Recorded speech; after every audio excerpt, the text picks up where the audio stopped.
Hey everyone, it is Dani and welcome to this update video. And so I hope that you're all having a really wonderful day thus far. And so in this video, we will be talking about Tropical Storm Nicole, as well as what is happening in and around the Caribbean. There is a tropical wave that is approaching the region. And so we'll be looking at all of what is happening. And so before I go into details, please do subscribe and tap the notification bell so that you never miss an important update. And to show your support for the channel, you can leave a like on this video. Okay, and so let us go ahead and kickstart things with this 5-day outlook from the National Hurricane Center. And so in terms of disturbances and tropical cyclones, we're seeing that we have two systems, Tropical Storm Nicole, as well as that disturbance out there. I believe that is in Vest 97L, that is making its way to the northeast. And so in terms of that disturbance, there is a very low chance of development, a 10% chance. And so it is unlikely that there will be any intensification of that system. So that should be off the radar very soon. And then in terms of Nicole, it remains a threat to portions of the northwestern Bahamas as well as the southeastern United States. However, just before we go ahead and delve into Nicole, let's take a look at what is happening across the Caribbean here. And so on satellite, we are seeing that there is quite a bit of activity that is noted across sections of the eastern basin, especially in portions of the Virgin Islands. Up there, we see some showers and thunderstorms, and we also see a bit of activity taking place within the vicinity of Venezuela and Trinidad and Tobago.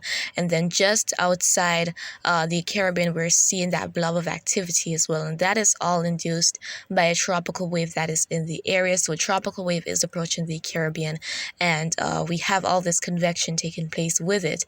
So if it maintains all this shower and thunderstorm activity, then it is likely to bring increased rainfall to sections of the Windward Islands as they're going to be heading into tomorrow. So you want to be on the lookout for that possibility, but nothing major is expected of that tropical wave. Development is certainly not expected at this point in time. But as for the rest of the region, for most of Puerto Rico as well as Hispaniola, Cuba, Jamaica, we're not seeing too much going on in the region. Mainly some passing clouds at times, might bring a shower or so, but nothing major going on in that area right now. Now going into details with Nicole, and we're seeing here that the system is looking a little bit disheveled, that shower and thunderstorm activity is not really plentiful. However, we're seeing a flare-up of some showers and thunderstorms near the center. As you can see, all of that activity just starting to pop up, and things are not the most favorable in the vicinity of these cyclones. So we'll be looking at conditions very shortly, but of course we want to look at those watches and warnings that are in place. So as I said, the northwestern Bahamas are being will be impacted by Nicole as it is going to be making its way through the region. And at this time, Nicole has maximum sustained winds of 70 miles per hour, and it is currently moving to the west southwest at 13 miles per hour. But a general westward track is expected through today, and then the system will be moving on a northwestward-like track before making that curve into the southeastern U.S. back into Florida, and then making its way across Georgia and other states such as the Carolinas and Virginia. So along most of Florida, there are watches and warnings that are in place, and we see that the tropical storm force wind field is very extensive for Nicole. So though the center is going to be making landfall, other areas are going to be feeling impacts, especially in terms of those tropical storm force winds while the system makes its way by, because as I said, this wind field is quite large, it's quite extensive. And so in terms of the rainfall that is expected, we have that light green shade that is indicating an inch of rainfall, the darker shade of green indicating 2 inches, and the yellow indicating 4 inches. And we're seeing that not a whole lot of rainfall is expected from the cyclone, but regardless, remember that extensive periods of heavy rainfall can result in flooding, guys. So please do not underestimate this and do not take this with a grain of salt, because though you might be in a region and you might not experience too much, you still don't want to underestimate the cyclone, especially if you're under a watch or warning. It's best to heed the warnings, and it is always better to be safe than sorry. But we see that most of the eastern U.S. is expected to feel impacts from Nicole in terms of the expected rainfall. But thankfully, the cyclone will quickly weaken once it makes its way inland. And so let us now go ahead and take a look at conditions. So why isn't this system looking so much better on satellite? First things first, we're taking a look at this water vapor loop, and we're seeing here that we're seeing all these different colors. We're seeing some yellows, we see white, we see green. So those white and green regions represent areas of moisture. That's where we would find our showers and thunderstorms developing.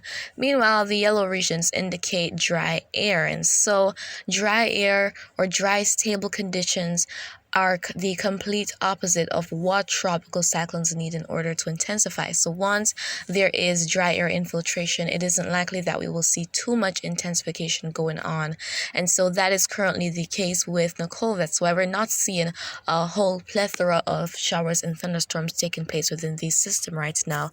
And then another factor that contributes to how strong the system is the wind shear, because strong upper level winds really help to cut off thunderstorms and prevent tropical cyclones from growing and intensifying. And so Nicole is not in a highly conducive region right now in terms of the shear, so that is helping to keep the intensity at a minimum. However, it still has some time to intensify even a bit more, and if it manages to intensify any further, then it'll likely become a hurricane, because it is just below hurricane strength right now. Winds are 70 miles per hour, and it doesn't need a whole lot more strengthening. So it is possible that Nicole could still acquire hurricane status as we head throughout today, but nevertheless, it is going to be approaching the Florida coast with that storm surge, possible heavy rainfall, as well as those strong winds. And not just Florida, but other areas of the northwestern Bahamas, such as Abaco and Grand Bahama, will be feeling those impacts from Nicole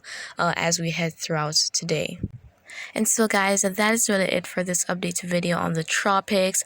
And as we're going to be heading into the next several days and several weeks, once there isn't too much going on across the tropics, I won't be posting videos daily, but I will limit uploading to maybe around 2-3 days a week, all depending on how things are going. But of course, I'm going to be keeping you updated, and we're certainly not done with the hurricane season just yet. And the GFS was sniffing at something possibly developing, but let's take that with a grain of salt at this point in time. But development is certainly not impossible at this time of year. We can very well see yet another cyclone before the hurricane season officially ends. But as of right now, that is not something on the horizon for the short term. But of course, as I said, I'll be keeping you guys updated once it is necessary. And so that is really it for now. And if you have any questions, you can leave them down in the comments, and you can also share your thoughts there. And of course, remember to always be weatherwise.